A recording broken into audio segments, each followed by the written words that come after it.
India के under 15 world cup team को लेकर एक ऐसी कंट्रोवर्सी चल रही है जिसमें क्वेश्चन सिर्फ ये नहीं है कि कोच कौन होने वाला है, बल्कि क्वेश्चन ये है कि आखिरकार रंजीत बजाज ने मैनेजर का रोल रिजेक्ट क्यों किया और विवियानो फर्नांडिस को ही क्यों हेड कोच बनाया गया, और क्या ये पूरा आउटकम पहले से ही प्लान्ड था।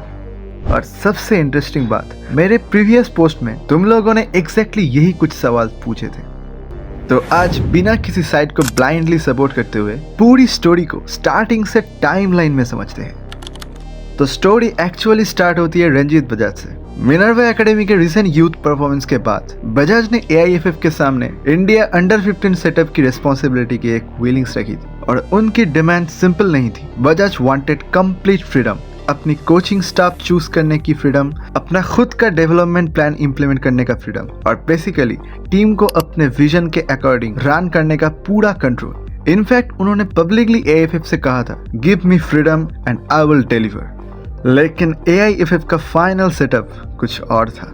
विवियानो फर्नांडिस को इंडिया अंडर 15 का हेड कोच बनाया गया और रंजीत बजाज उनको टीम मैनेजर का रोल ऑफर किया गया। अब यहाँ एक इम्पोर्टेंट पॉइंट है, विवियानो कोई रैंडम चॉइस नहीं था। इंडिया के यूथ फुटबॉल सेटअप में उनका ऑलरेडी एक एस्टेब्लिश्ड रिकॉर्ड है और AIFF के साथ एज ग्रुप फुटबॉल में उनका लॉन्ग टर्म एक्सपीरियंस रहा है। बट प्रॉब्लम यहीं से शुरू होती है। बजाज के अकॉर्डिंग इशू सिर्फ डेजिग्नेशन का नहीं था। उनका कहना था कि उनकी और विवियानो की कोचिंग फिलोसफी और विजन डिफरेंट है और अगर दो लोग एक ही टीम को डिफरेंट डायरेक्शन में ले जाना चाहते तो अल्टीमेटली टीम को ही डैमेज हो सकता है। इसी वजह से बजाज ने कहा कि वो विवियानो के साथ काम नहीं करना चाहते और उन्होंने मैनेजर रोल भी डिक्लाइन कर दी। उनकी पोजीशन बेसिकली ये थी, अगर मुझे रिस्पॉन्सिबिलिटी दो तो मुझे कंप्लीट कंट्रोल चाहिए। और यहीं से कंट्रोवर्सी और भी ज्यादा इंटरेस्टिंग हो जाती है। बजाज के रोल रिजेक्ट करने के बाद डेवलपमेंट्स और भी कॉम्प्लिकेटेड हो गए। बजाज ने बाद में कहा कि उन्हें इंफॉर्मेशन मिले कि विवियानो भी रोल को लेकर same kind of concern raise कर रहे हैं और अगर विवियानो भी नहीं कर रहे तो बजाज ने इंडिकेट किया कि वो टीम के साथ काम करने के लिए रेडी हो सकता है। मतलब जो पर्सन एक दिन पहले मैनेजर रोल रिजेक्ट कर रहा था वो सडनली बोल रहा है अगर सेटअप चेंज होता है तो मैं रेडी हूँ। लेकिन लेटेस्ट डेवलपमेंट में विवियानो फर्नांडिस ही इंडियन अंडर 15 सेटअप के हेड कोच का रोल दिखा गया है। यानी फाइनली पिक्चर अब रफली ये है, Bajaj wanted control, AIFF offered a manager role but Bajaj rejected it, so Viviano remained the head coach option. और अब बजाज ने AIFF के अपॉइंटमेंट प्रोसेस पर सीरियस क्वेश्चन रेज किए। The biggest controversy comes here, was this really already planned?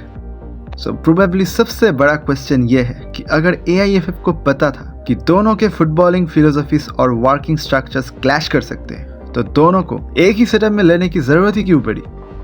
So at the end of the day ये Ranjit Bajaj versus Viviano Fernandes नहीं है, ये इंडिया के अंडर 15 प्लेयर्स का फ्यूचर है भाई। अब अक्टूबर में under 15 world cup and festival होने वाला है और उस टूर्नामेंट के लिए इंडिया को जो सबसे इम्पोर्टेंट चीज चाहिए वो है clarity, stability and one clear football vision. So अब आप लोग बताओ, AIFF का डिसीजन क्या सही था? क्या रंजीत बजाज को कंप्लीट कंट्रोल देना चाहिए था या विवियानो फर्नांडिस को हेड कोच बनाना ही बेटर डिसीजन है? कमेंट करके बताओ, बिकॉज इस स्टोरी का नेक्स्ट चैप्टर अभी बाकी है।